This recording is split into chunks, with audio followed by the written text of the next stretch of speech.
Hey, everybody. Glad to have you on the show tonight. And let me let this thing load up. Sometimes I have to start over because it has to load.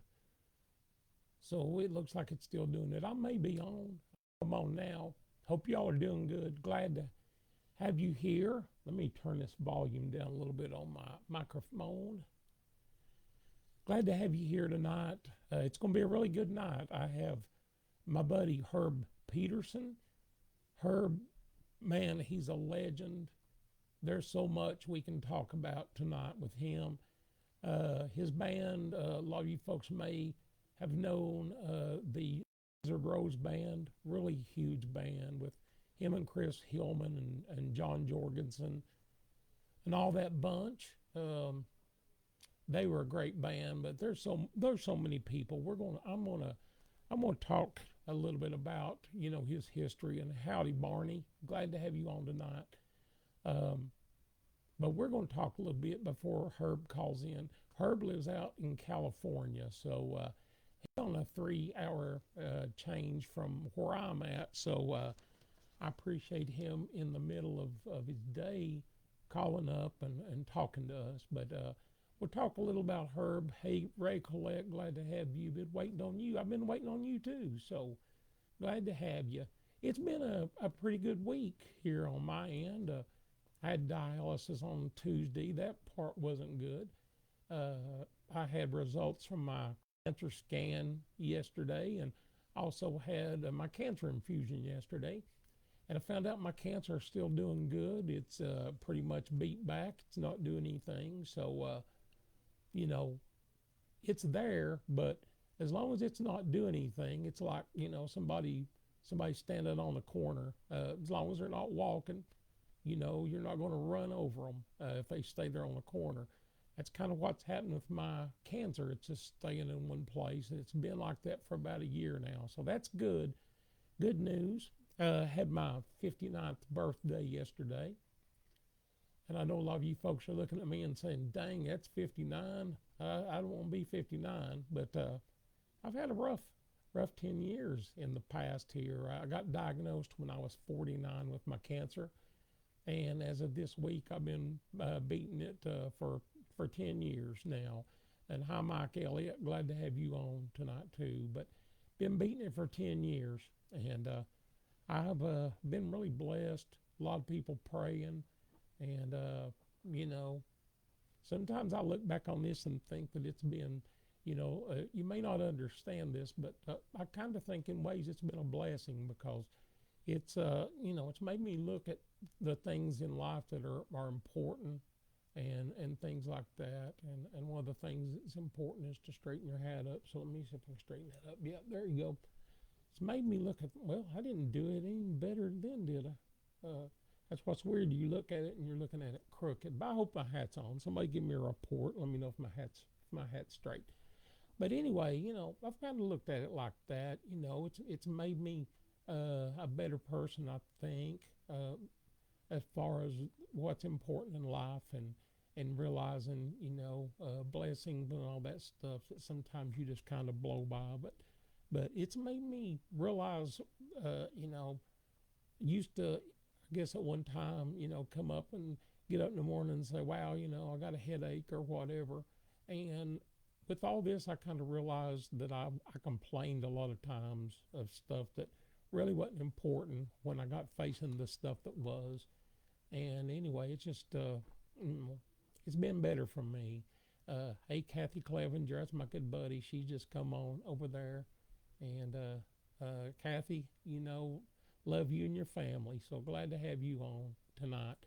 But anyway, I was worried when I had my scan because I get online and I read up a little bit on things, and it looked like I had some changes, and I was worried about it a little bit. And sometimes that's the medical side of me, where I was a nurse.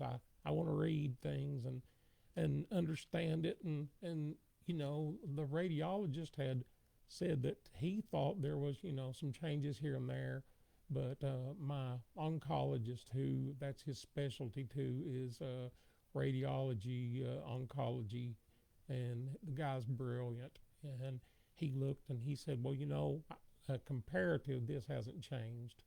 And so anyway, hey, I'm good. I have another scan in about 3 months, and I'm always like this. I always worry the night before the scan, and then once you get your news, if it's good news, it's three months of not worrying.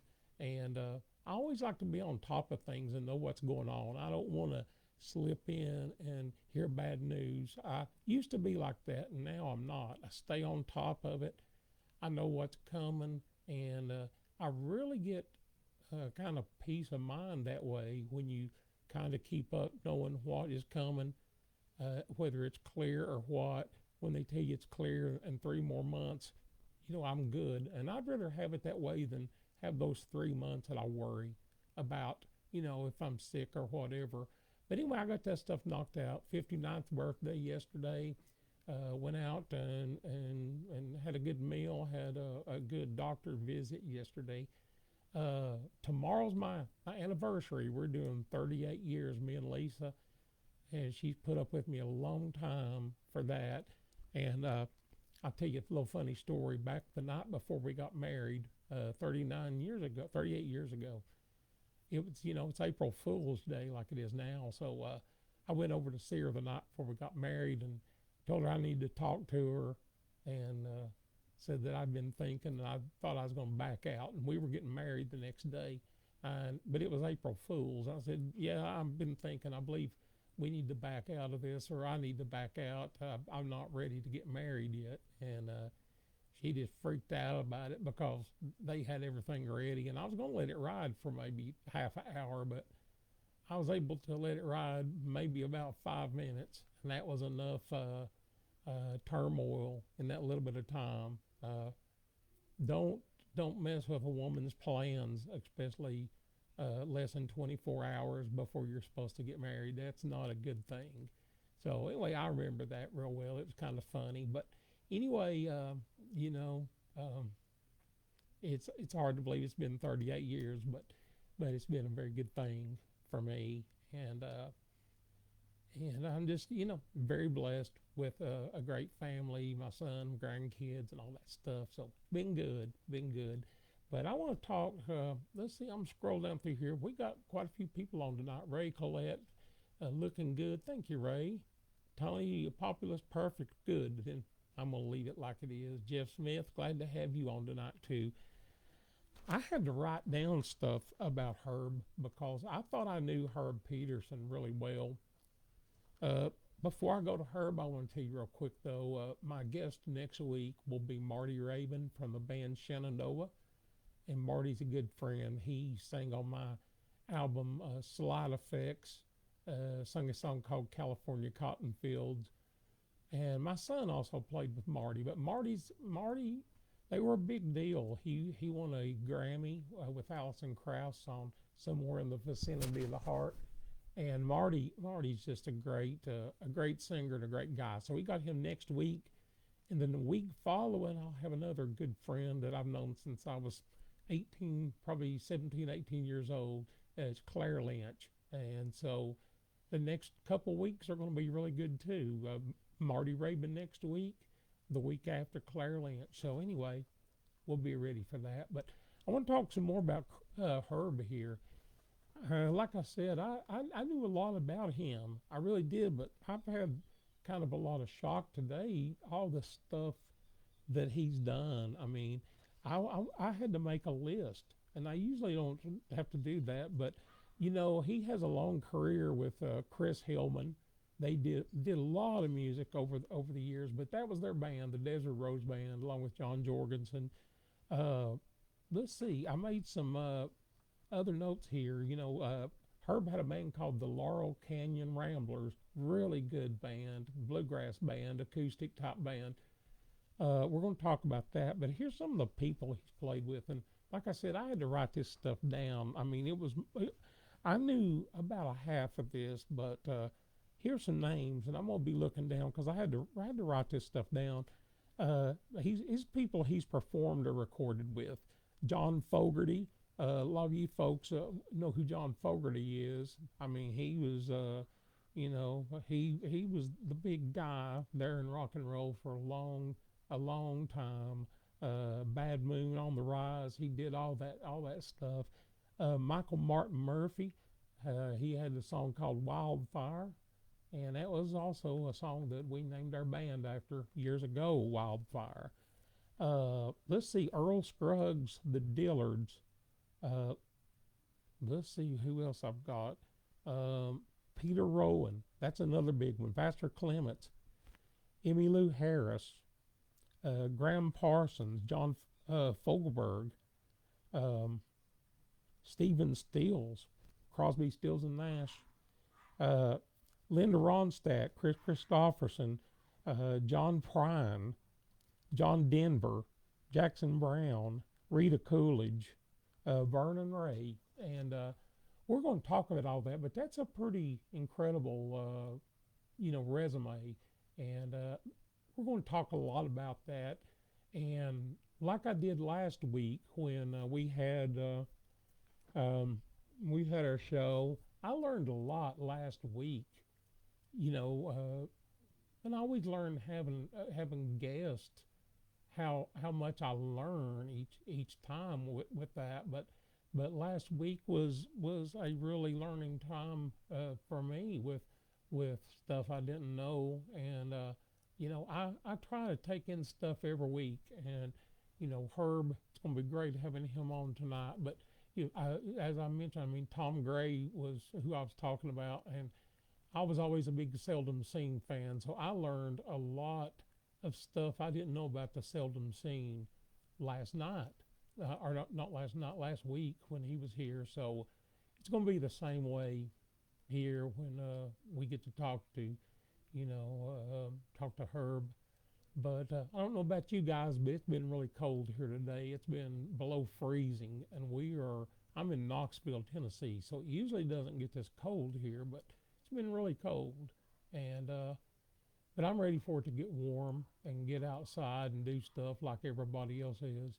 And if you hear a dog barking in the background, my wife always forgets that I'm doing my show right now, and she has dog toys wrestling with dogs. So anyway, when she sees the video back, she'll realize I called her out. But if she forgets I'm on sometime at this time, she thinks it's a little later because I'm in a separate part of the house.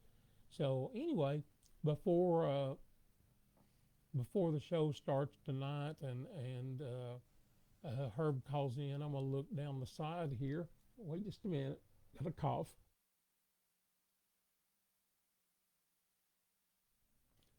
I've had a little bug going on, and let me get some drink of water. Sorry about this. It's almost like, do you remember when you were in school and you felt a coughing spell coming on? You couldn't do anything about it. You had to just sit there and hold it in. And it was kind of funny. But anyway, John Deal, happy anniversary. Phil and Lisa, appreciate you, John. Appreciate you always checking in. Janet Lee Carpenter, hey, Phil. Hey, Janet. Let me click this off here. Kimberly Ann Clamola Melee, I think that's right. Happy anniversary to you too. Thank you. And Cliff Kalina, love your playing, Phil. Thank you so much. As I mentioned, probably each week, I've got a big dobro record I'm working on. And we've got 25 players now on it. And I think that's where we're going to cap. But we've got a really great lineup. And that record, I'll be able to announce next week the label we're on and when it'll be out. But it should be out soon. They're wanting to really fast track it. So anyway, we'll get on that. One more cough. Sorry. Let's have to turn the volume down or I can kill you guys with that. Mark Eaton, that's my buddy Mark. Howdy, Phil. From Northern California, wine country. You're out there near Herb.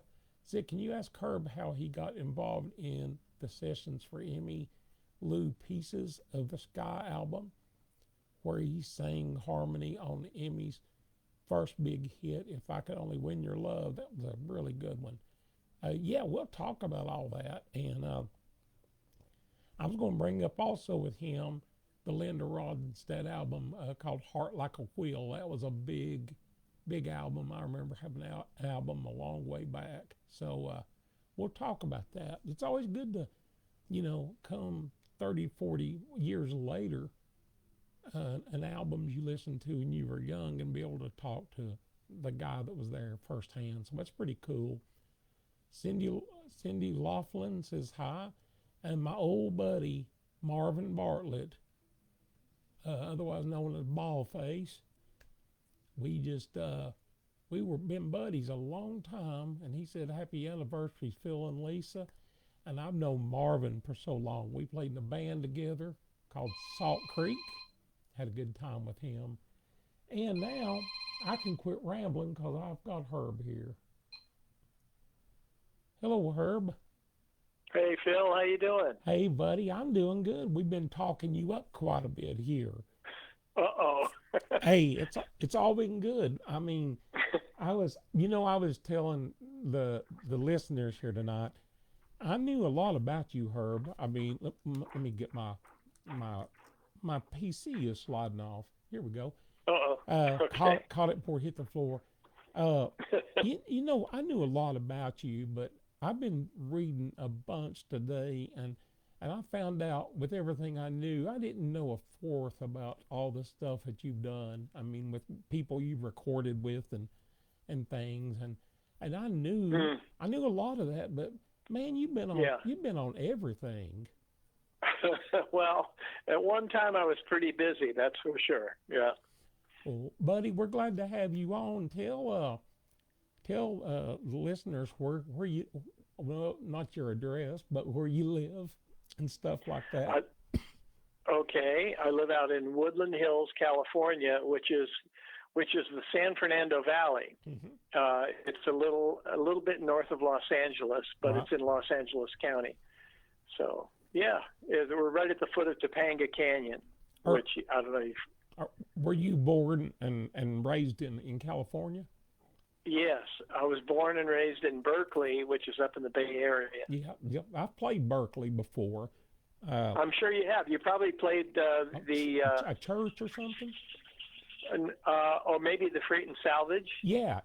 Played there, and also played we played a little church there one time too. It wasn't a little, it was a big one. It was with J.D. Crowe and Laurie Lewis and Dale McCurry. And that's been in 1990 maybe, something like that. Yeah, that sounds right, because I remember hearing about you guys being up there, and I was mad that I couldn't go. Well, so I was down here working. But shoot, we had you on the guest list. We just thought you didn't want to come out and see us. And I told Crow, I said, Herb plays a banjo. He don't need to come and hear you. So yeah, well, I stole everything I could from him. I'll tell you that. You're a great player, man. We're gonna just talk what I normally do. I just try to keep things simple and not a lot of brain work on my end. But my main thing with my show is I like for people, and I say this every week, you hear people's voices when you sing stuff at all, but it's good to hear their talking voices and tie that to them and kind of know a little things about every one of us that makes us all, kind of the same. It's what we do. It's just it's a job, but everybody has a job. And yep, that's true. And I just like to simplify things with stuff. But tell me kind of what age you got playing and people that inspired you, and what was your first instrument? Well, the first instrument I played was guitar. My mom had an old Stella guitar in the closet that she used to play when she was going to Berkeley High School. And so that I kind of discovered when I was about 8 or 9 years old. And right around that time, the Everly Brothers were starting to make some noise, and I loved their harmony singing. And so that was the first key, simple, straight-ahead songs with guitar and two voices that I fell in love with, and that's what got me into country music, was that sound, that they had. And today, if they were signed now, I don't know that they'd be signed as a country act. You know? Oh yeah, sure. You know, it's all different. But that was the first thing, was that little Stella guitar, which I still have. Really? And then when I got into junior high, Butch Waller and I, we were schoolmates from grammar school. He got into the mandolin and I got into the banjo. And I guess probably the first stuff I heard was Pete Seeger, and then the Kingston Trio, and then the New Lost City Ramblers. Now you got to remember too that in Berkeley they had a big folk festival every summer. It lasted 2 weeks, and so you know we were just high school kids, and we'd kind of sneak in and see what we could listen to, and so that was the first time that I'd ever heard Flatt and Scruggs, you know, and that was the end of the story for me. Oh yeah. You know, so long college, hello, you know, bluegrass. Oh, exactly. So, how was the music when you were in high school? I mean, the music that you chose to play, was that cool at the time? Or, you know, when I was in school, we was outcast because we were bluegrassers. Yeah, oh sure. Well, you know, the circle was pretty small. It was a big folk scene in Berkeley at the time. And so there was a guy named John Lundberg who had a music store in Berkeley that everybody would hang out at. And there was also another fellow named Barry Olivier who helped run the folk festival at Cal Berkeley every year. He had a little place called The Barrel. And so between those two little music stores, we got introduced into some really fine acoustic instruments because they were still around. Sure. You know, people hadn't caught on to the value of, you know, a 1941 D18 or something like that. You know? Right. So, you know, that's the big difference. I know when I grew up, there was a music store that they had those instruments, and you could just go there and pick one up, you know, and play it. And now you got to sign a waiver to touch a good instrument. And it's not like going to a Gruen's or anything like that anymore. You know. No, not at all. Now, Herb, how many children do you have, or you have some children, don't you? Yeah, I have 3 grown children and 4 grandsons. Wow, I've got 4 grandsons, or grandkids. I got 2 grandsons, 2 granddaughters. So, oh my gosh, do your kids play? No, but they like music a lot, and they're busy. They're going to junior college and college now, so they're kind of, you know, busy with stuff. So that's good, you know. Oh, that's cool. That is cool. One of them plays guitar, and he comes down, and I'll sit with him and you know, show him what I know, which takes all of 10 minutes, and then you know he's off and running, you know, playing stuff. He likes you know, the new acoustic stuff that's out there now. So that's a good sign, you know. Do your kids? I mean, I know a lot of times people become dad, and the kids don't really pick up on things. But are your kids pretty aware of the big dent that really you made musically and stuff? I mean, because you was a big you were a big swinger with the music that came through. It was like, you know, you were on everything. And well, yeah, I think, you know, it's like the old saying, a prophet is never honored in his own country. Yeah, my kids, they hear what I do, and they run across records and they go, oh my gosh, I didn't know you played on this, or something like that. The biggest dent I made in them when they thought I was pretty cool was when I played on a Beck record. Oh, really? You know who Beck is? Oh, yeah, I sure do. Oh, well, that's more in their age group, right? Yeah, exactly. So J.D. Manus and we got called. He played steel, and I played banjo on some track that he had that he wanted. And his dad is a bluegrass musician, which I didn't know. Oh, really? Okay. Beck's dad, yeah. So that deserves looking up, I think. That is really cool. Now, see, I didn't know that. Yeah. So they were all, I mean, that session, I guess, everybody, I don't know really how to word it and stuff, but you know, being who you are and your history, how did that come off? I mean, when you went in, were they all like, well, here's here's Herb Pedersen coming in, or was it all a cool session? Well, it's funny. I lived in Nashville for about a year and a half, and I moved there with Vern and Ray. Do you remember those guys? I do. Okay. I do. Okay, so Vern and Ray wanted to move to Nashville for some reason and try to get something going back there. Mm-hmm. But I said to them, you're going into the belly of the beast, and there's a lot of great bluegrass back there. I don't think they need another one. But Right.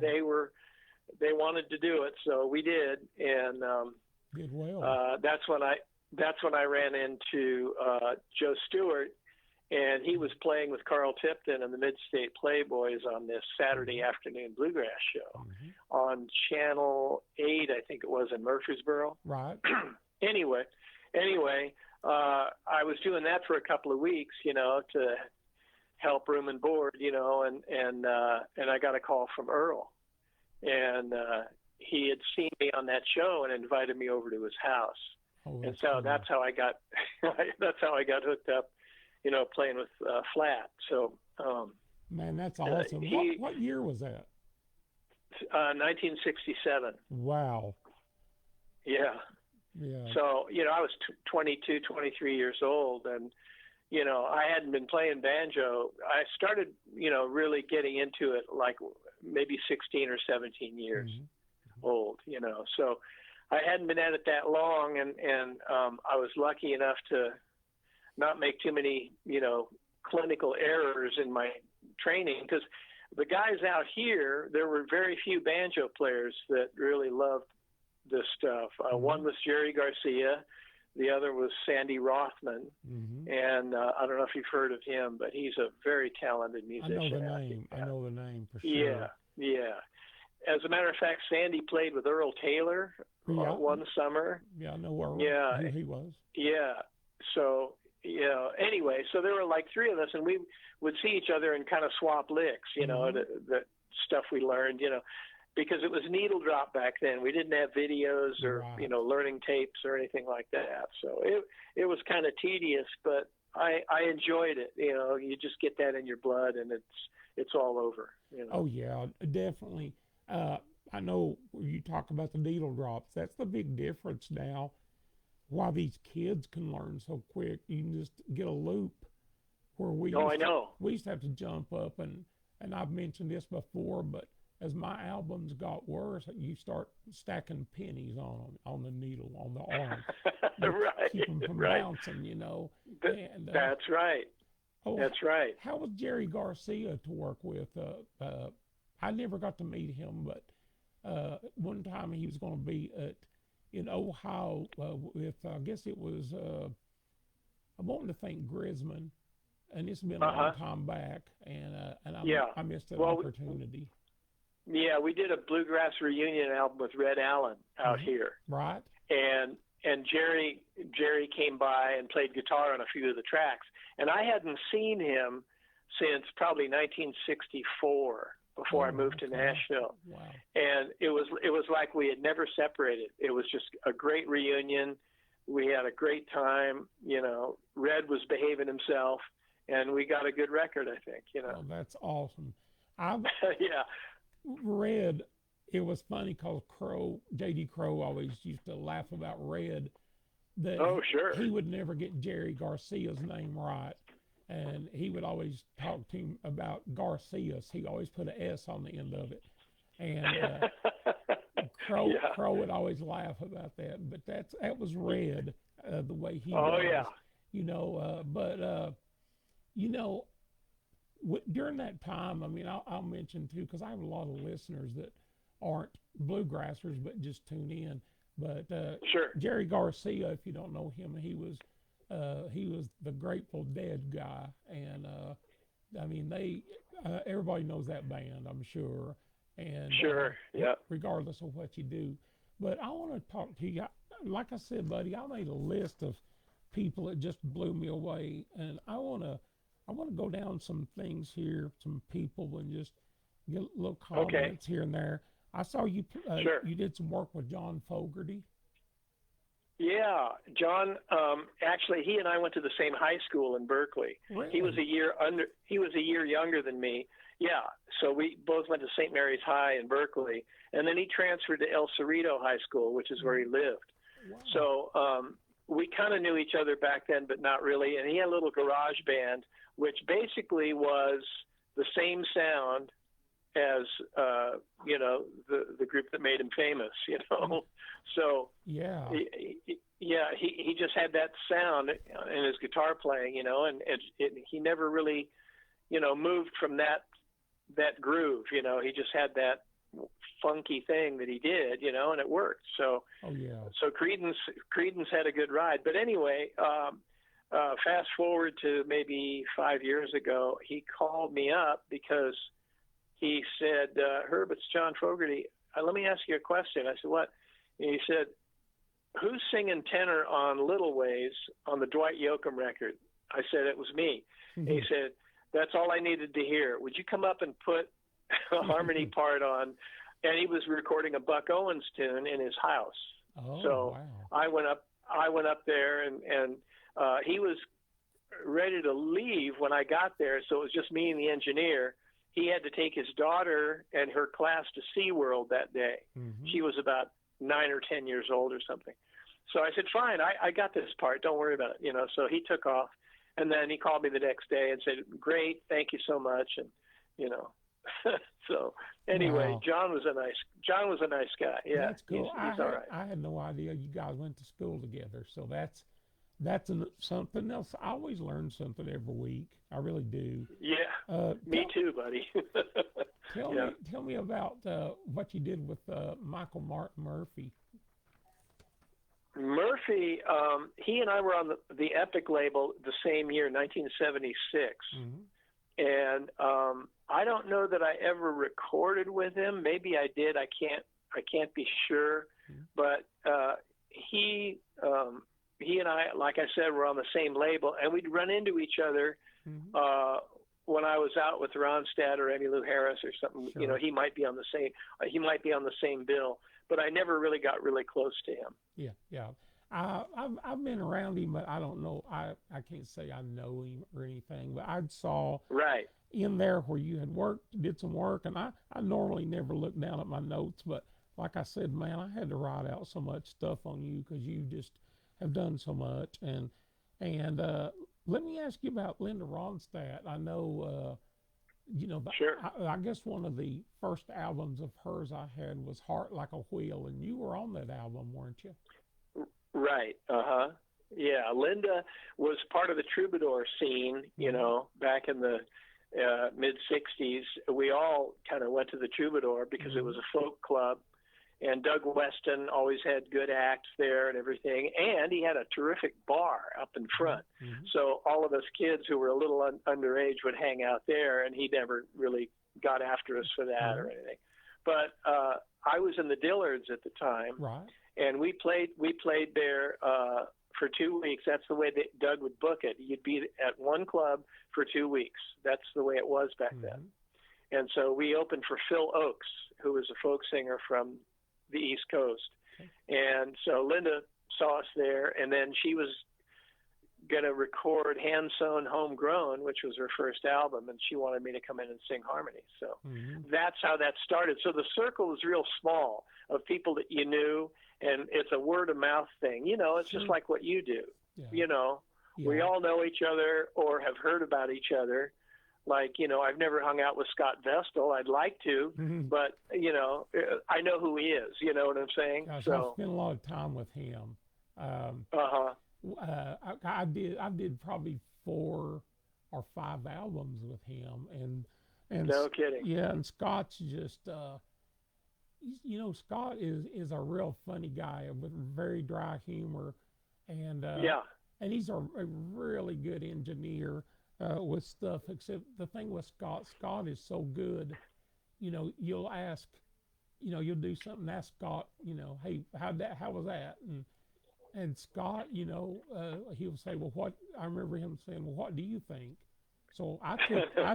that as being, I cut that 5 or 6 more times, and finally Scott Yeah. stopped and he said, "Why didn't you just keep the first one?" And I said, "Well, Scott, I didn't think it was good because you just kept saying, 'What do you think?'" You know. But Oh boy. he's a fine guy. Scott Yeah. Scott is. But all the people. You mentioned the Dillards. Who was in the band at the time? Well, I was in Nashville, okay, with Vernon Ray. I was still back Mm-hmm. there, Mm-hmm. and I got a call from Dean Webb, and Dean said, "I don't know if you heard, but we fired Doug." And I went, "No kidding." And he said, "What are you doing right now? I heard you just got off the road with Flat." And I said, "Yeah." He said, "Are you coming out this way anytime soon?" And I said, "Well, yeah, Vernon Ray and I are going to play the Ash Grove in 2 weeks." Mm-hmm. And he said, "Well, Rodney would like you to come over and maybe, pick a little with us and see how it works." And I said, "Are you offering me a job?" And he said, "Yeah." And well, let's see what happens. So Vernon Ray and I drove to California in Vern's Country Squire. I'll never forget it, with the wood paneling. It took us 36 hours to get here. It was really a hard drive, you know the deal. Yeah, I do. So, yep. so anyway, got out here and we got settled at the Ash Grove and our hotel and all that. And then Dean called me and he came over and picked me up, and I went out to the valley where Rodney lived, and Mitch was there. So it was Mitch and Dean, Rodney, and myself. So I just basically replaced Douglas. Right. And we played for about 25 or 30 minutes, and then Rodney put his guitar down, didn't say anything, and he looked at Mitch and he said, "We're back in business." That's cool. I know Rodney really well, and Rodney's a fine guy. He really Yes, he is. He really is. I had him on my show a few weeks back, and and we went a long time. And matter of fact, we decided to do a part 2 at some point. But good. You guys, the Dillards at that time. I mean, you guys were like I want to say like a major rock band with yeah, I know you weren't really rock, but you guys were playing the festivals where you guys were fitting in playing on the big stages back then. Yeah, we had good management, and that really is a key to the whole thing. A manager figuring out where you'll fit in and where you don't. Mm-hmm. That's really important. So we got lucky with that. Yeah, but the original band was Doug, Rodney, Dean, and Mitch. Right. So yeah. Well, So then Oh, go ahead. I'm sorry. Oh no, I was just going to say. So I joined up in late '67, early '68. So that's when we did Wheat Straw Sweet. Okay. Well, that I remember the music from that time that you were in, and I'm kind of by way of my brother, because he was playing before I was, and he always had Dillards records. I mean, he had all the stuff, and he played that. Sure. Played all that, and that's where I heard your name at an early time. And the next time I heard your name that really stood out with me is I went and bought the Seldom Seen Old Train album, and you know where this is going. Oh yeah. And man, first track was killer, and the next track, Mike Aldridge sliding in there playing "Wait a Minute," and yeah. That tune. I mean, let me count back because of the COVID. The last time they had the IBMA, they put Mike in the Hall of Fame, and right. And I was very honored to get, along with Jerry Douglas and Rob Ickes and Justin Moses, that was the song we played, was "Wait a Minute." Oh, nice. Oh, I wish I could have been there. Yeah, wow. it's online. I think you can pull up the award show, and it's Oh, okay. a couple of hours out or something. But yeah, that song, man, that's became kind of it's become a bluegrass classic with stuff. I mean, it's very progressive, not progressive, but it's different than down the road and all that stuff. But man, people, that song I think gets in on the shorter list of the best songs I think of that era where the music was changing, where you were having bands like the Seldom Seen, Country Gazette, and all that. But I saw your name then, and I started. This was before. I just lost you. Oh, can you hear me now? Yeah, I can. Yeah. Oh, we're having some weird weather here, so. Yeah, no kidding. So bear with me. We went from 70-something degrees yesterday to 28 last night, and that's just strange. Holy cow! Wow. Yeah, that's strange for us. We don't normally. Yeah. But sure. Let me ask you about some other people here. Sure. Emmy Lou Harris, everyone's favorite, one of my very favorites, and you played on some of her recordings, didn't you? Yeah, sure. Her first single, "If I Could Only Win Your Love," that was her and me. Oh yeah, right. Man, that was a big one. Yeah, and I remember meeting Charlie Louvin one day. We were doing, when Desert Rose was together, we did the Ralph Emery show, and Charlie was on the show, and I saw him in the hallway, and I went up and introduced myself to him, and I started to tell him my name, and he goes, "Yeah, I know who you are." Wow, that's pretty cool, isn't it? Yeah, no kidding. And but yeah, Emmy, came by way of Linda Ronstadt and Dolly Parton and the trio and all that stuff. But she was really discovered by Chris Hillman, to be honest with you. I didn't know she that. was singing she was singing folk songs in Georgetown, okay? And when Chris had the Burritos, they played I think the cellar door, and he went down to hear Emmy. Somebody told him about this girl singer. He went down there and he listened to her. He came back up and he called Graham Parsons, and he said, "Hey, Parsons, you really need to go down and check this girl out. She's really good, and I know you're looking for a female singer." So that's how all that happened. And then, one thing led to another, and she got a record deal, and Brian Ahern, her producer, hired me to play rhythm guitar and sing harmonies, and so we did all that stuff out here. And so, yeah, she was very successful with all that stuff. Oh, man, that's awesome. She's always been one of my favorites. Anyway, yeah. I mean, her music is just kind of, it's kind of at that little cross between bluegrass and country. Yeah, it really was. It was kind of the middle part, and I just loved her music so much. But sure, we got so many of them I want to talk to you about. Just go through. Tell me about Graham Parsons, your time, or what you did there. I worked on the Grievous Angel album, along with Bernie Ledden and Emery Gordy, and Ed Green was the drummer. And I think we had JD on steel. I'm not sure who was playing that. But, Graham, he wrote some good songs, I think the myth outlasted the man for sure. He had some problems. But, he and Chris, when they were together, Chris pulled the best out of him for sure. He really taught him some discipline about songwriting, and they came up with some good ones, we all know. So, definitely. And they've been recorded from everywhere, from Crow to, Hickory Wind, I think, wasn't that Graham? Yeah, sure. Wow. Yeah, there you go.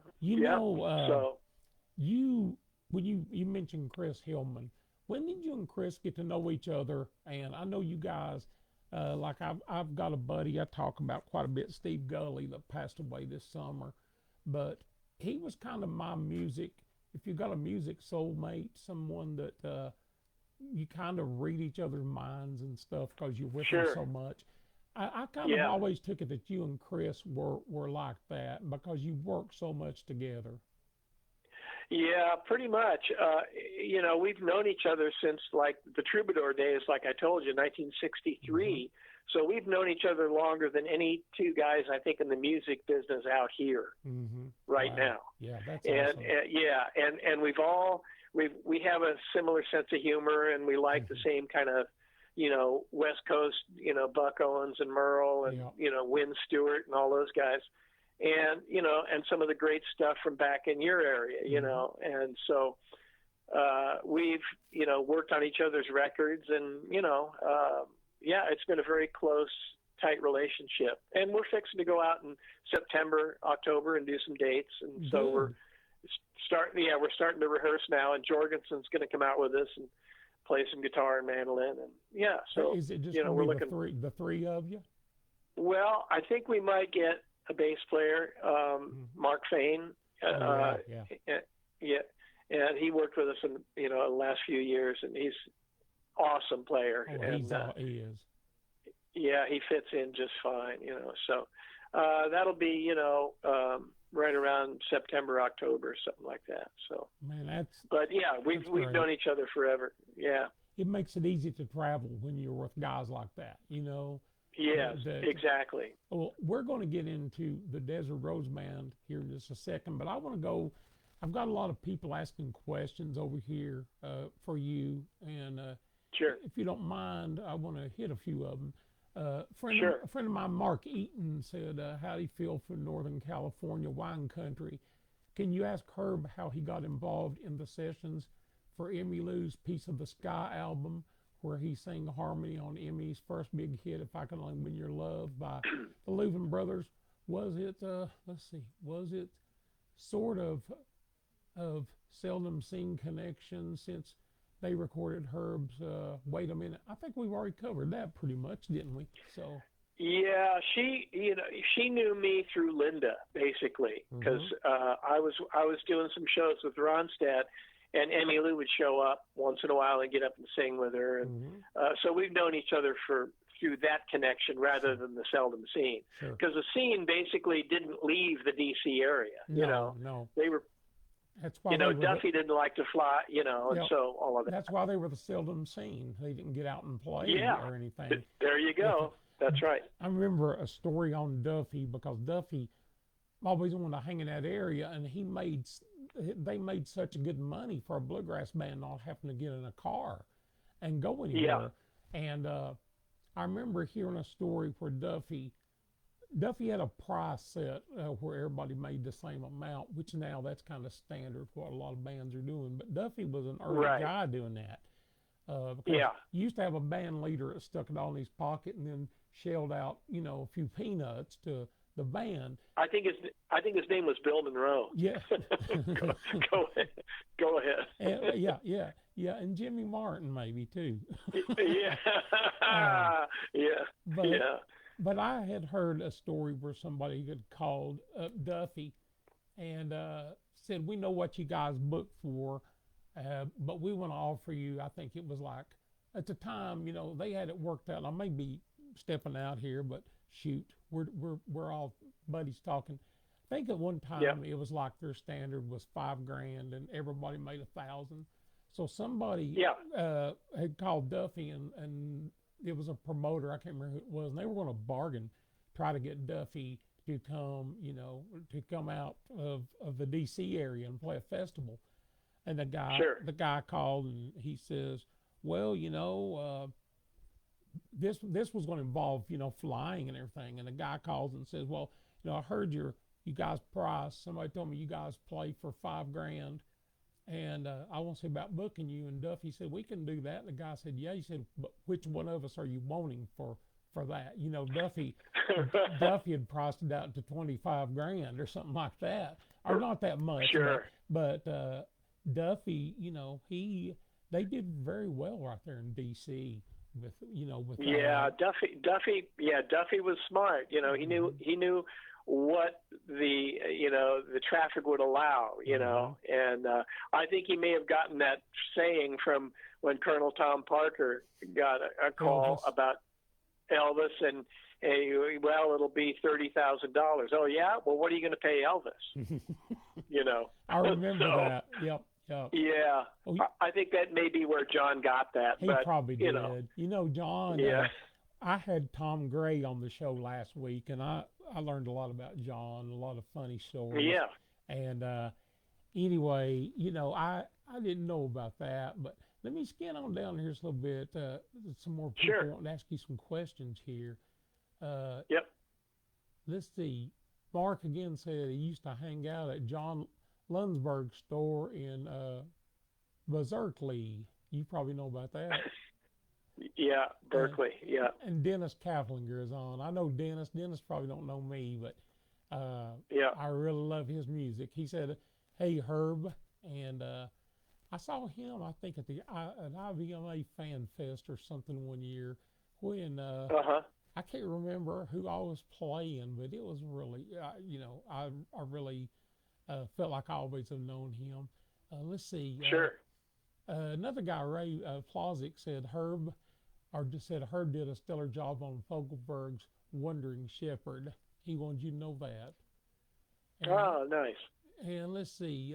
Bob Deal said, could you ask Herb about him working with Tony and Larry Rice? Can you talk a little about that? Sure. Well, I've known Tony and Larry since they were probably mid-teenagers, or a little less than that. Mm-hmm. They had a group out here called the Haphazards, Mm-hmm. and they were all just kids, and they were playing bluegrass, and they were playing it really well. And there was a big festival at the Ice House in Pasadena. Bob Stain put this thing together, and it was all bluegrass groups. So it was the Golden State Boys, my band, the Pine Valley Boys, the Kentucky Colonels, and the Haphazards. Wow. And so I've known them since, 1962 or 3, somewhere in there. And Chris and I ran into Tony and Larry at a festival, and Larry saw us backstage, and he came in and he said, it'd be fun, the four of us do a record together. Yeah. And Chris looked at me and he said, yeah, well, okay, let's do it. So that's how that happened. It was just that quick, Wow. Yeah. Did you recognize when you knew Tony early, kind of the potential he had and how what he did changed not only bluegrass but acoustic music? Did you see that in Tony when he was young? Not at first, no.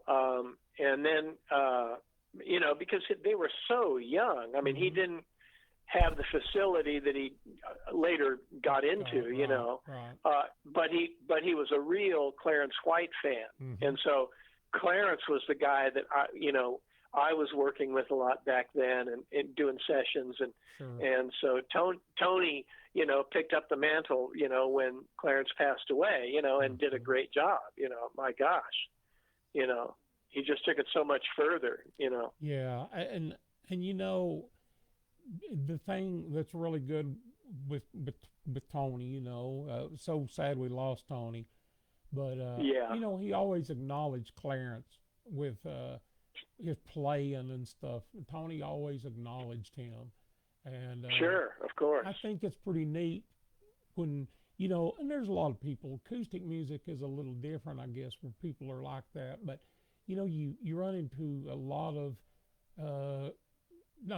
people, it seems like, in some forms of music, that they'll never, acknowledge the people that were the guys that kind of, got them going with what it was. And you can, anybody can listen to that knows Clarence music. You listen to Tony, and it's that's what it is, and then refined is what it is. Yeah, exactly. And that's exactly right. But let's see, I've got some more things here, Herb. I appreciate you being on. We're just real loose on here. It's more like a talking session. I like that better than being like a real strong interview, because I try to learn things and basically just hanging out with people. That's what we do. So right. I got a buddy here, Dennis Lakin. I've known Dennis since we were young kids, and speaking of really strong guitar players, this guy's really, he listens to Rice a lot, and he's got all those chops. But Dennis said he always enjoyed the Here Today album with Vince and Grisman. Oh yeah, sure. When did you do that? I remember that album so good, and just Yeah, yeah, that was David's idea. He called really. me up and yeah, and he wanted to do some dates. Hmm. So he originally brought Sandy Rothman down from Berkeley to play banjo, and uh, David wanted me to play guitar and sing lead. Okay, Hmm. and so we had a little bit of rehearsal, and I had suggested to David that we should bring Vince in and have him play dobro, Hmm. which he Right. did. Sure. And so Sandy didn't like that idea, so there was a big dust up over that whole thing. And so David sent Sandy home. I went to the banjo, and Vince went to the guitar. Gotcha. So that was the final lineup. So I had Emery Gordy on acoustic bass, and Jim Cannon, and Vince and David and me.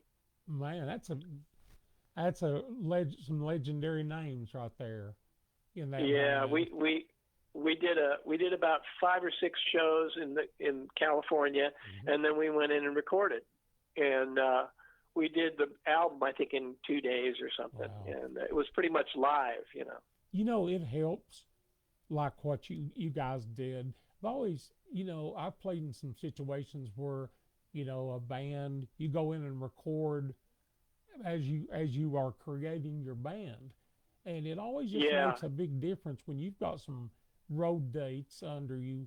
I mean, I had a band called Wildfire for a while, and uh-huh. Michael Martin Murphy.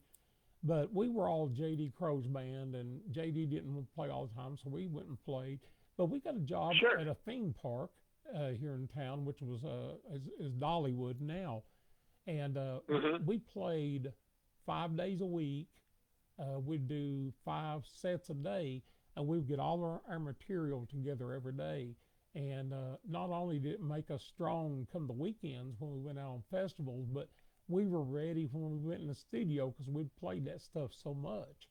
And Sure, that's the way to do it. That's the way to yeah, do it. I just think it shows up better than going in there and not being familiar. When people create bands, will do, the record before the touring or whatever. I just think you have to have a Yeah. little of that under your belt. And Well, you got to remember something too. When you go in the studio, the meter is running, mhm, you know, and you waste a lot of time trying to figure out who's going to sing what, where, and mhm, who's got the kickoff, who does the second solo, mhm, all of that. mhm. And that's why going out and working the material on the road and then coming into the studio is the way to do it. Oh, no doubt. Yeah. I'll tell you a funny J.D. Crowe story. I always have to throw some in there that you appreciate. The I first, love him. oh, Yeah. he's the best. First thing I ever did with him, we did an album called, what was that album called? It was called Flashback. We actually got a Grammy nomination on that one. Oh, But nice. we went in the studio and we were all kind of new to this stuff. And back then is when they, had to splice the tapes and cut them and all that stuff. So, Sure. if you wanted to do something, not an overdub, if you wanted to keep something, it was a little hard, back then. And so Sure. it really had to be a big. It's Crow always had a big flub before he would do that. So anyway, Yeah. move time forward, and JD, things went to digital and all that stuff, and Crow would Yeah. always we'd be in there, and if somebody wanted to do an overdub that they could have knocked out like on digital in like 3 or 4 seconds, Crow would talk Right. 20 minutes about how it was setting the session back and running the bill up, and it's like, JD, we can knock this out in 3 seconds, and Right. he talked 20 minutes about it. Say, this was wasting tape, and I thought, they don't even have tape, JD. It's Right. digital. But I love that. I love that guy. I went up and saw him a few weeks ago, and he's doing really good. And Good. Well, would you give him my best when you see him? I don't have any kind of contact hey, number for him or email or anything. I'd love to chat with him hey, sometime. yeah, he would love to talk to you. He's not on the computer much, but I'll tell you something kind of neat with Crow. Crow finally officially, after 3 or 4 times, he officially really did retire. And Yeah. and it was the last band we were doing. We went back and was doing a band called Flashback, and we were all playing. Mm-hmm. And anyway, JD retires, and he wound up, and I don't know if you knew this, but he wound up getting the number one Granada. And I think Sonny had number 2, and Scruggs had number 3. And Right. Crow had looked for this banjo a long time. Well, he quit playing, and then he found it. And Oh my gosh. yeah, and he sold off 2 of his big banjos. I think Banger was one of them. But the funny thing was, Crow, I went up to his house. This was when he first got it. This had been maybe a year ago. And he gets that banjo out and brings it in, and he says, "Man," he says, "life. Can you imagine this?" He goes, "Life just really flips over sometime, and I've been picking all my life, wanting this banjo. I knew where it was, and said, I turned around and retired, and 6 months later it comes available." And wow. And Crow had basically stopped playing. And when he got this banjo back, got this number 1, he's back playing a little bit now. But when I saw him, he was showing me his fingers and said, "Look at them fingers. I've never seen the ends of my fingers like that. I've always had calluses." And I said, "You can get them built back up. Just get in there and hit it." Sure you can.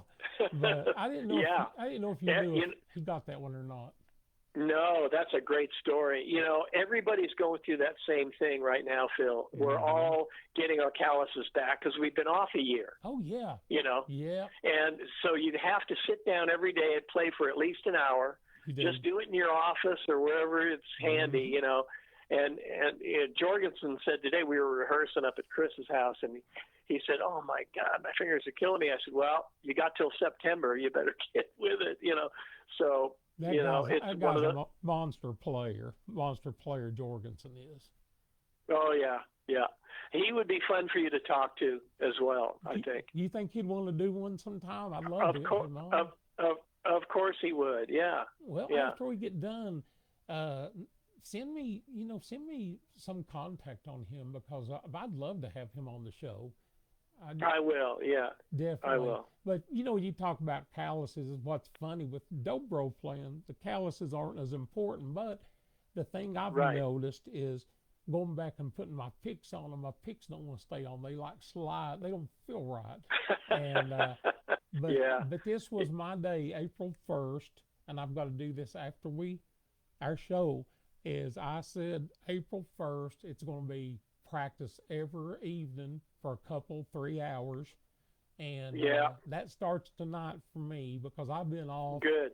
And we're going to do an album before long. So worst thing to do is go in there and look like that you're just learning, Yeah, for sure. But that's right. I'm going to run down some more things here. And I don't want to tie you up, but we've got as long as you want to talk. That's what we're good with.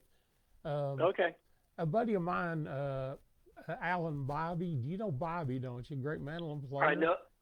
Yeah, I do. Yes. Yeah. He was talking about. He said that's a great project, and I think he was talking about the.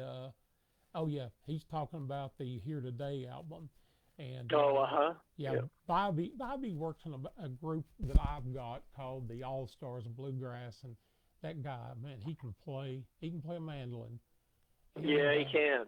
Let's see, and John Deal said, "Thanks, Phil and Herb. I love the way you do your show, Phil, and always learn so much. Look forward to your show every week." Well, I wasn't going down to read something about me. I thought it was about you, but thank you, John. I appreciate that. But yeah, I'm going to get John Jorgensen on, definitely. And while we're talking about John, if you've got a few minutes, let's talk about the Desert Rose Band. I mean, you guys, I remember in the early days of CMT and all that stuff, you guys were like in heavy rotation on there. Yeah.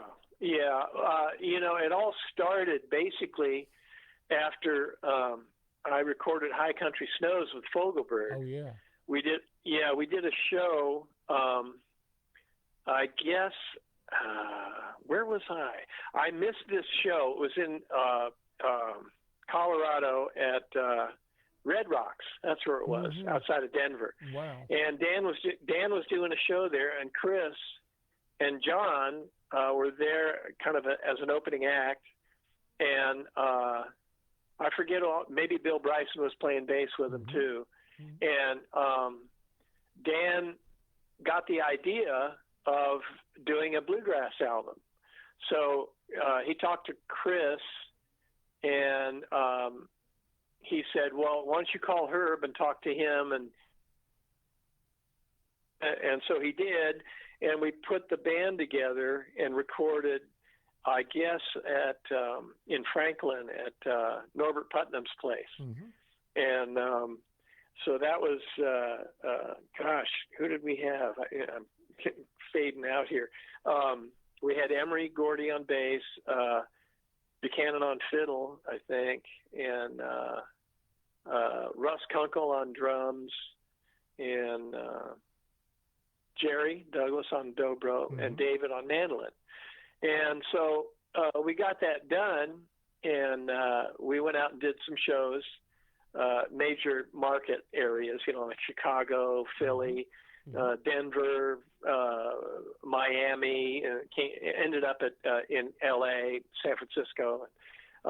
Then he wanted to do a longer tour, but he wanted kind of a pared down acoustic band behind him and opening. So he called Chris, and Chris said, okay, well, I'll put something together. And so Chris called me, and he and John and Bill Bryson and myself were the opening act. We played our own stuff, and then Dan would come out and we'd back him during the High Country Snows stuff.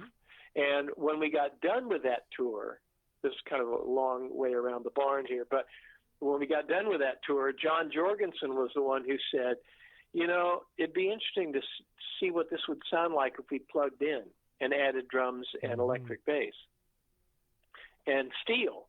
So Chris said, the last thing I want to do is start another band. I've been in so many of them and all of that. He said, but let's get together. And so we went into this rehearsal room, and instantly it happened. The harmonies were there. We picked tunes that we all knew, and everybody played great. And so that's how Desert Rose Band got started, 1985. Well, you guys, I don't know how many albums you guys put out. I think I've got everything that you guys did, and just the music. I mean, I still, when I'm sitting around surfing YouTube, I always wind up going back hitting Desert Rose Band. You guys. I mean, J.D. Manis is just. I don't know. He's probably my favorite steel player. All his stuff had so much taste.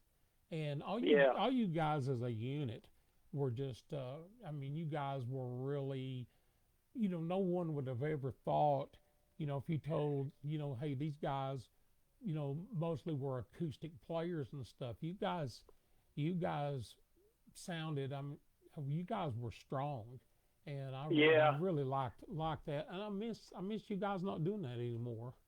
Yeah, I know. It was a real tight band. We sure did have a good stage presence, and we got a lot of recognition. We had 8 #1 hits, and we were together for 8 or 9 years, and it was a long time to be together. And then we just disbanded it.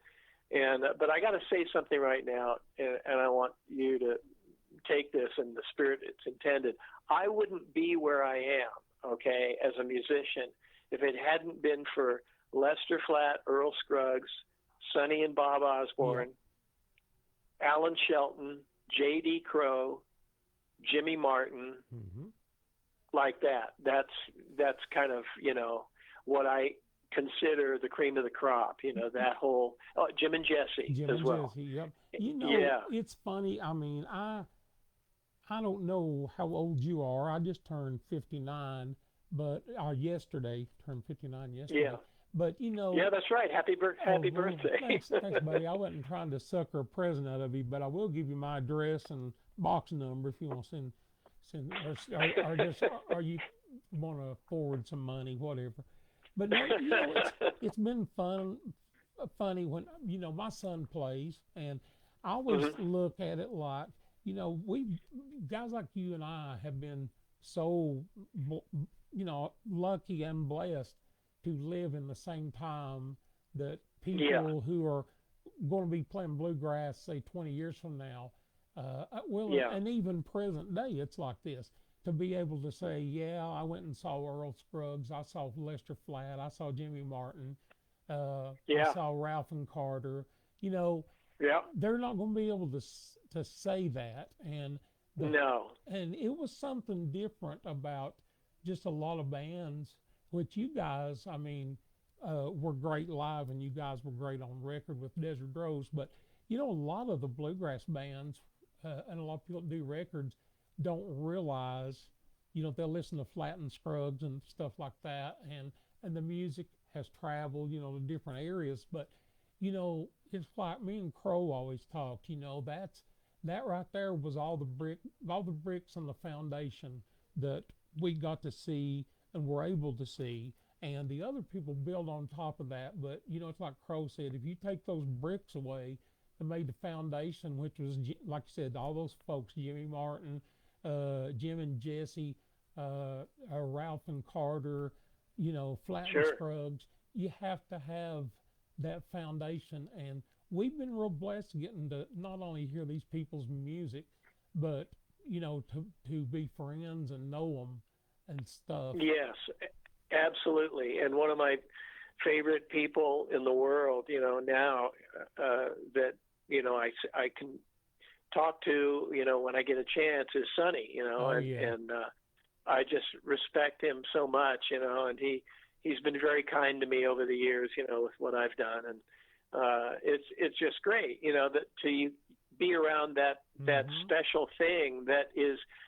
slowly going away, and we're handing it down to people who may or may not take it as seriously as we did, and kind of dilute it a little too much. Right. I agree. A lot of the guys today, they sound like country singers rather than bluegrass singers. Yeah. And there's a difference. There really is. There is. And I don't know. Maybe it's because I'm 77 and I'm looking at what I grew up listening to, and you just can't beat that stuff. It's just, why try? Sam Bush and I have talked about that. It's like it doesn't get any better than that.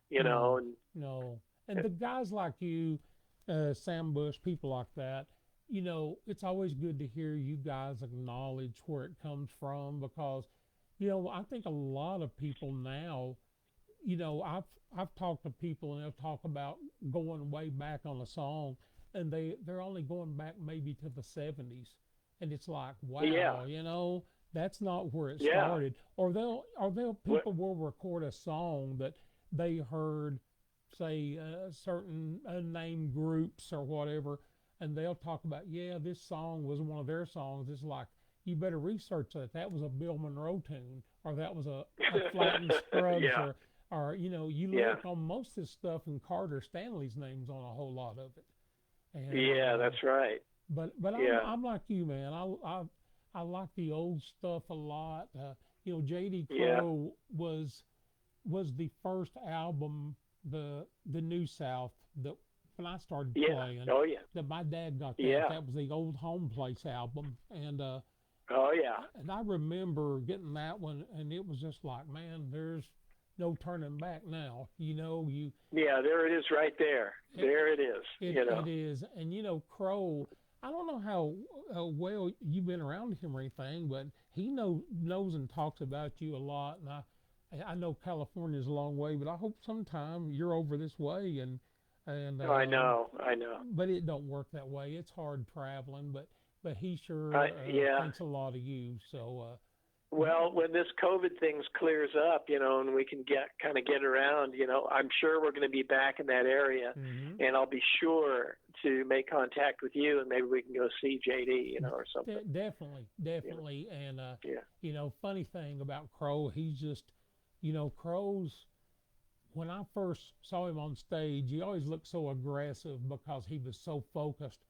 And when I first took the Sure. job with him, I thought, man, this is going to be the job I wanted, but I don't know if I can work with this guy. And when I met JD, he was a 180 of what I thought he was. He was just the nicest guy.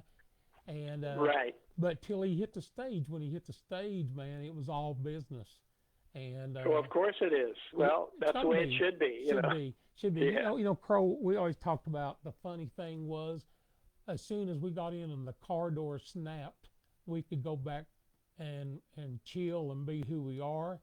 And that was Crow always liked that idea when he was able to get his banjo in, get in the car, close the door. It went from playing banjo to let's see if we can find a hot dog or something somewhere. And it's like, Yeah. Sure. JD's wife would say, "Don't let him be eating hot dogs out here. Said he needs to eat something healthy." And JD would say, "Oh yeah." And then next thing we'd be at a gas station. He'd be ordering hot dogs or eating. He always liked big bags of popcorn. He'd go in a store. He would get the biggest bag he could find. And Sure. Well, sometimes you know where that comes from? That comes from Jimmy Martin, I guarantee you. It does. It does. Being thrifty was what he always called it. Yeah. Yeah. When I was living in Nashville and Vernon Ray, we were doing our thing back then. Jimmy, we met him someplace, and he invited us over to the house. So we went over, and at the time I had a 35 herringbone that Ray was playing, and he said, "What you got there, son?" And so I showed him, and he started playing it. He never brought his guitar out because I kept saying, "I'd like to see yours." No. He wanted that guitar so bad. So a week later, he called me up and invited me over for some squirrel stew that he made. Did you eat it? Have you ever had? Yeah, it was good too. No. I've not had it before. I've had squirrel a long time back, but squirrel stew. He called me up and he said, "Come on over, and I hope bring your appetite with you because I just made a batch of squirrel stew." What all's in squirrel and I said, stew? Man, well, I can't remember. I think there's like lentils in it, and diced tomatoes and onions, and just things like that. That's and the classic. And the squirrel stew, the squirrel meat tasted, a little like chicken, a little bit, I guess. Yeah. And I thought it was good. I said, I finally arrived. Here it is. Right. Good country. Well, the squirrel stew reminded me of something kind of funny. You'll appreciate this. I worked some of bean blossom. Let me get a drink here. My mouth dries out. Sure. There we go. I work up bean blossom a little, and some new guys bought the park, and they were going through a lot of stuff that had been left there over the years. Well, I know it's been quite a few years back. Tom T. Hall was up there, and anyway, it was Jimmy Martin night at Bean Blossom. So Tom T. came in as a guest of Jimmy Martin's. So anyway, we found the contract, and I'll have to send you a copy of it. I'll have to find it, but it's so funny. Tom T. Hall, this is what he wrote. He didn't want any special billing because he was a bandmate, okay? So he just asked for that. He didn't want any money, but here's what he asked for. He wanted a cabin there on the park for 3 nights with a refrigerator stocked with, I think he said 5 pounds of rabbit, 3 or 4 pounds of squirrel. Holy cow. Yeah, it was some different things because he was going to have a big throwdown. But all this stuff, squirrel, rabbit, and it was something. Wow. It was something else that was pretty wild. I can't remember what it was. Goat or something. Yeah, maybe it was. I can't remember. But then he had this thing like 20 pounds of potatoes and all this stuff. So they were going to have a big throwdown there. But yeah, but you've had the rabbit stew. That's pretty good. Man, oh man. Ain't that what Elmer Fudd was always trying to do when he'd catch bugs, is make the rabbit stew? Right, yeah. going to cook Right. it. And Granny on the Clampett, she was always looking for it, and she found that big kangaroo that she thought would. That, would that's right. yeah, but That's right. I wanted to read here. Rodney Dillard has wrote in too here, and he said, "Dang Herb, you ate the squirrel." I did. Oh, Yeah. I bet Rodney would eat it too if he was over at Jimmy's house. Jimmy wouldn't let you out without eating it, Oh man. Yeah, yeah. Oh yeah. But He was funny guy. Jimmy Crow's told me so many stories over the years just of playing with him and stuff, and it was just funny. Everything that was supposed to be serious, Sure. was funny, and it was the same way with Red Allen. Crow always Yeah. told Red Allen stories, and we would just roll. Oh, I'm sure. Yeah. Well, the humor part of this business, and I'm calling bluegrass this business that we're in. Mm-hmm. Yeah. The humor gets you a long way. Mm-hmm. Okay. Through a lot of painful long nights that you're away from home, Sure and does. you're not making a whole lot of money, but at least you have your buddies with you, and you're cracking jokes or whatever, Oh, just yeah. to keep your spirits up.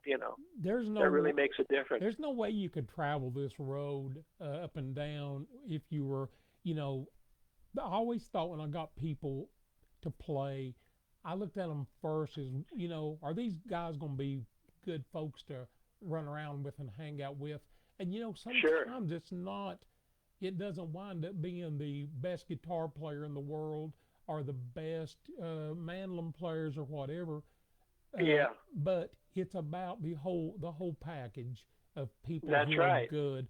And just like you, I've been lucky a lot to be able to get people who are the top end players and are also good players, or Yeah. good folks. And Yeah, sure. that just makes I agree with you. a big difference with stuff. It does. But I'm going to bust on down through some things here. I don't want to keep you too long because I know it's still Okay. early out at your place. But Yeah, it is. let me just mention some up here real quick. We'll just hit Sure. them quick. John Prine, John Denver.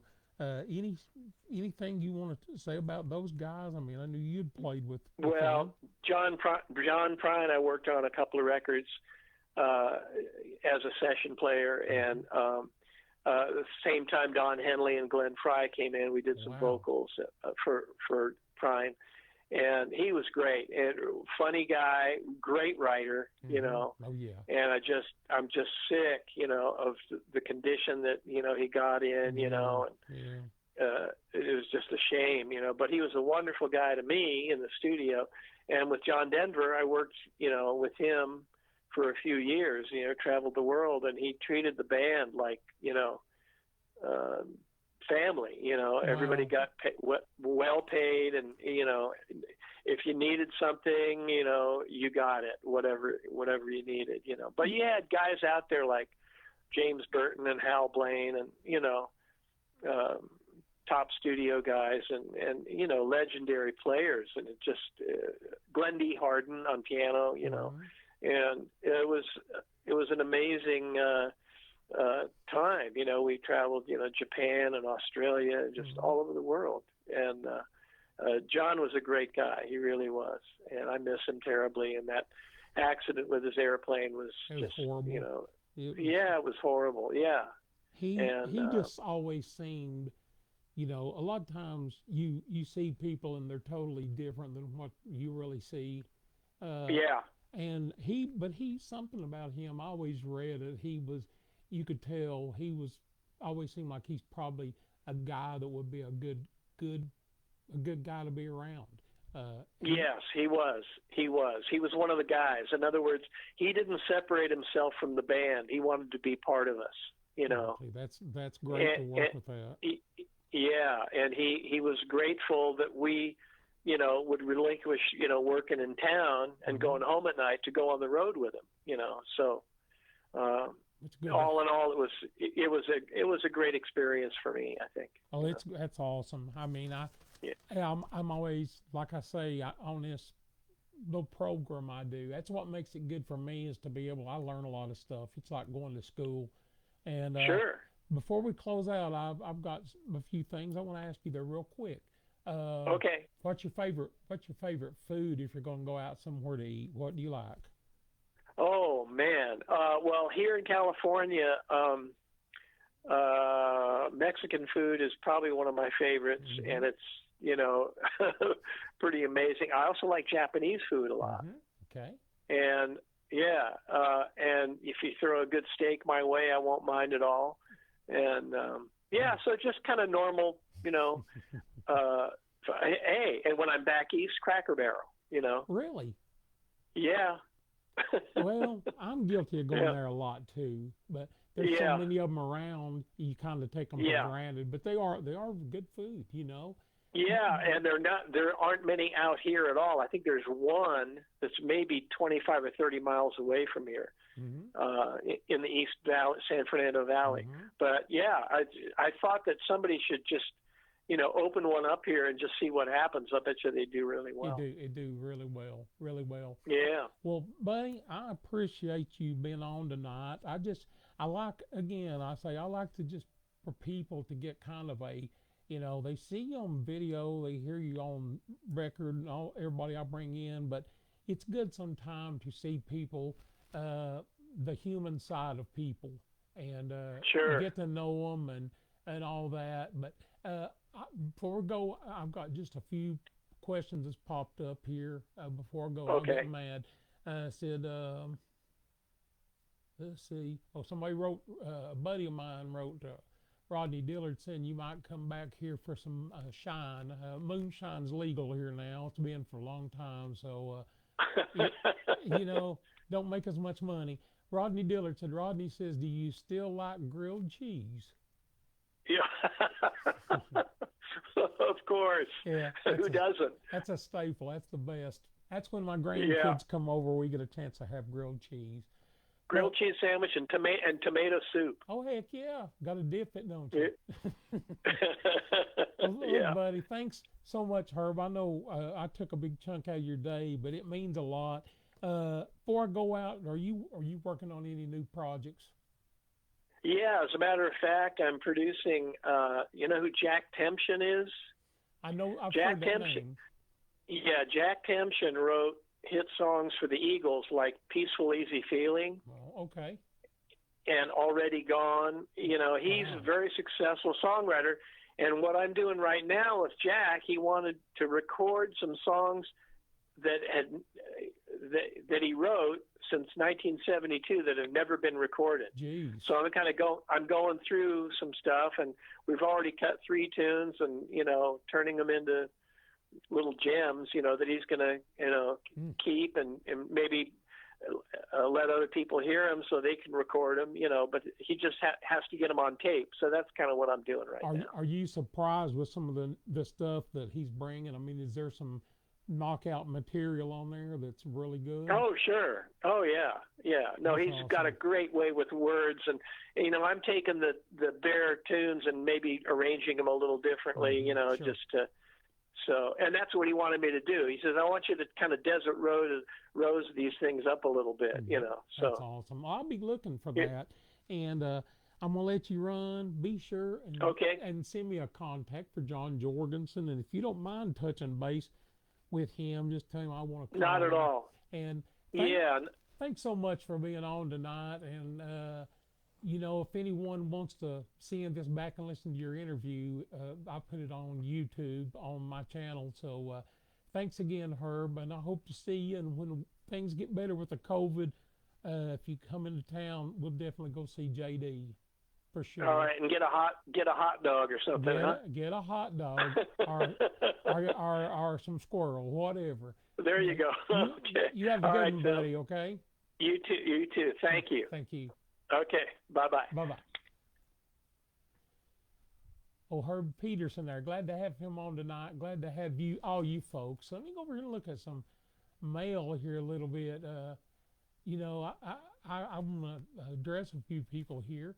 My buddy, you see Dillard Cotton, and I guess I can pull you out of incognito. That's my buddy Rodney Dillard, which Rodney was on the show sometime back. If y'all remember Rodney, He was on the Andy Griffith Show with the Darlings. That was Rodney's band, but their real band in real life was the Dillards, and they were huge, great band. And my buddy Rodney Dillard there, he's one of the best. Great musician, great guy, and funny, lots of stories, good fella.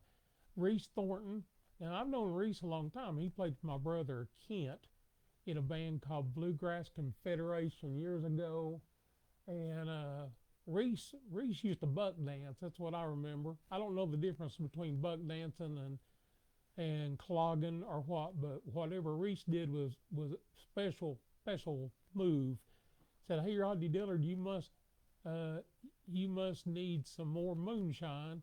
Come back around Morristown. Rowdy's got you covered." Okay, that's there. I don't know if Rodney drinks moonshine anymore. It's like Grandpa John. Somebody asked Grandpa one time when I worked with him. Grandpa, somebody had give him a drink of something, and I guess I shouldn't tell this, but it's funny. I won't tell it. We'd played a festival, and I don't remember what it was, if it was a beer or what, but it was a hot day, and Grandpa, somebody gave him I think it was a beer, and he was over there drinking it, and one of the guys in the band said, "Grandpa, you said that you didn't drink anymore." He says, "I don't." And they said, "What are you doing?" He goes, "I'm not drinking." He said, "I'm just slurping real hard." Said, "That's not drinking if you just slurp." And I thought, okay, well then that works. Grandpa John said it. But anyway, let's see here. John Deal, great show. John, I appreciate it. I don't know exactly week to week what to do. I'm not good at this stuff.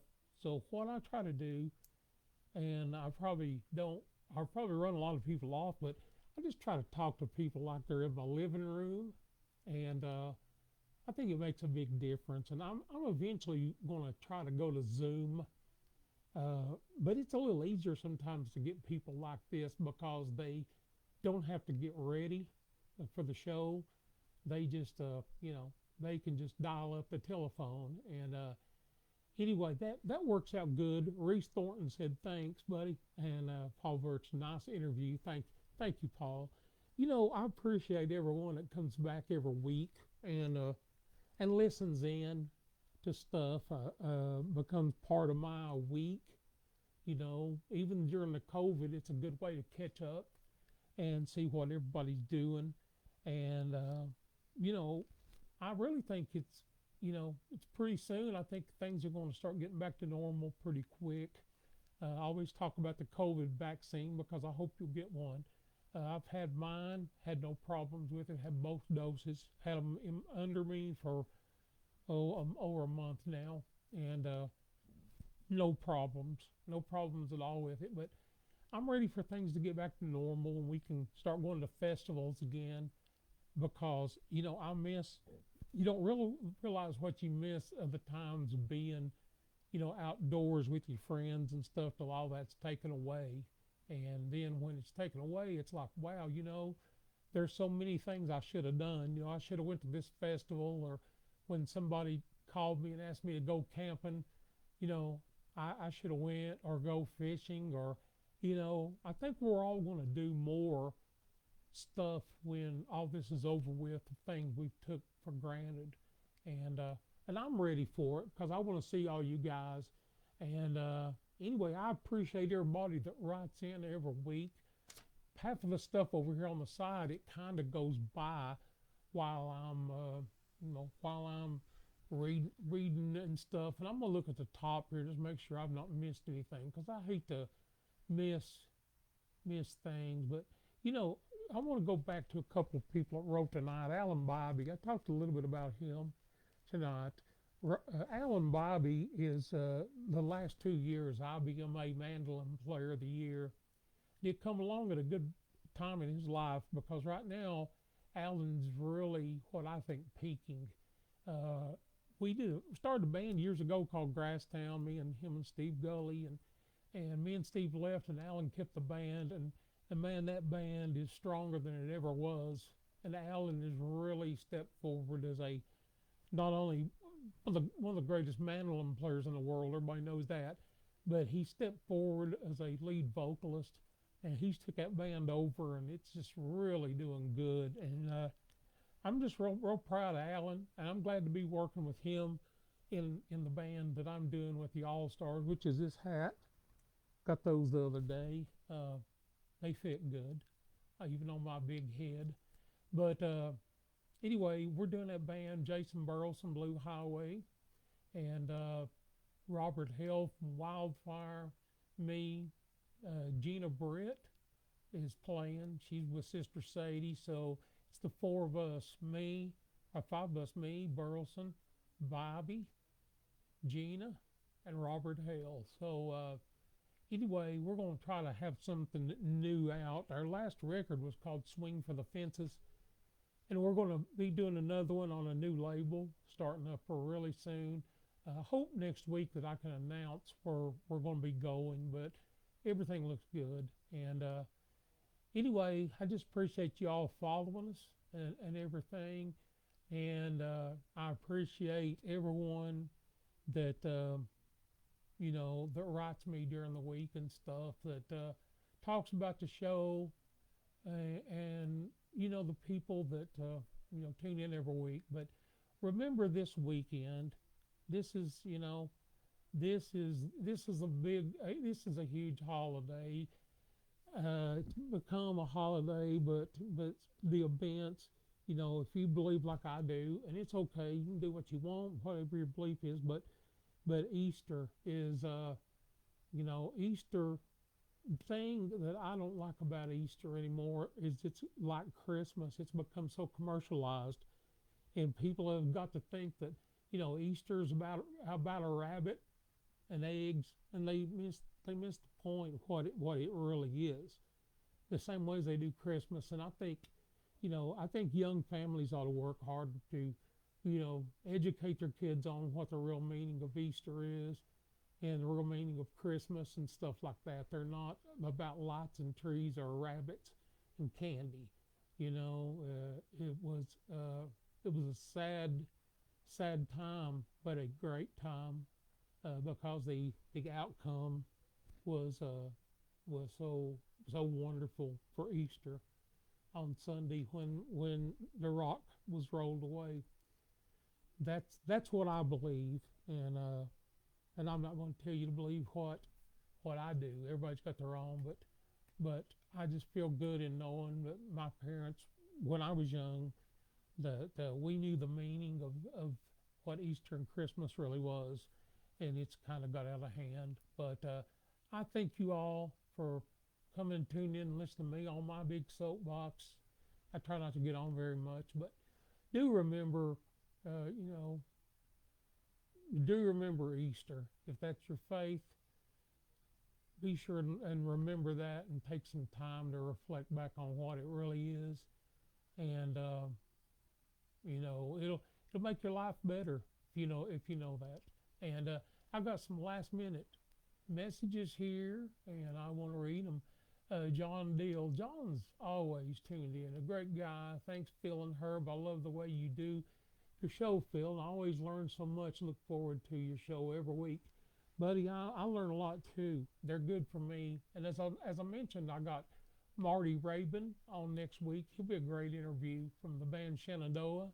And also Full Circle is another name of his bluegrass band. And the week after, my old buddy Claire Lynch, we'll have her. She worked with our all-star band a little bit, but Claire moved to Canada, so it was a little far to drive to be able to play. But we'll talk about that. I met Claire a long time back, and got some good stories about her too. So anyway, I'm gonna scan down here real quick and then let you guys go. But Rodney Dillards, hey Herb, I love you. I think I read that one. Let's see. Let me get on down here. See what else I got. Okay. Reese Thornton, thanks again, buddy. Amen. May the Lord bless you for putting Jesus in. Well,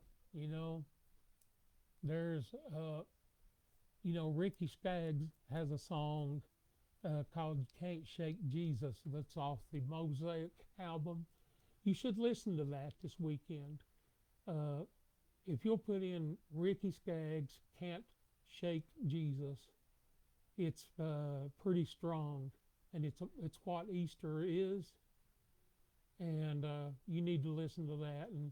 And Reese, I appreciate it, buddy. I'm always, as I get older, I've realized, the things in life that are, you know, music isn't everything. Music is a little bit. Family's a lot more, and then Jesus and everything. It just kind of it covers everything. That's the pinnacle. The Lord Jesus Christ. You got to have them. And I hope that everyone has a great weekend, a great Easter, and God bless you guys. I'll see you next week. Sorry to keep you so long, but the good thing about my shows, you can always log out if you get tired of listening. And Louis Brian Geeling says, "Love you in Maine. Glad to have that in John Deal. Happy Easter to you and Lisa. Same back to you and your family, John. Thanks, everyone. See you next week. Time to run. Gotta go. I guess gotta go kill some squirrels to make some squirrel stew for Herb. Have a good one. See you. Bye."